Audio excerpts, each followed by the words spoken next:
शरणं गच्छामि धम्मं शरणं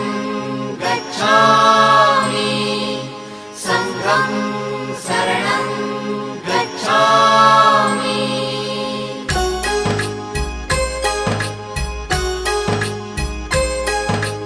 बुद्धं शरणं गच्छामि धम्मं शरणं गच्छामि संघं शरणं गच्छामि। त्यागमूर्ती तू शांत चित्त तू योग रूप संसारी दया प्रेम अन मानवतेचे प्रतीक तुझी ईश्वरी सिद्धमूर्ती सिद्धार्थ गौतम सकलांचा स्वामी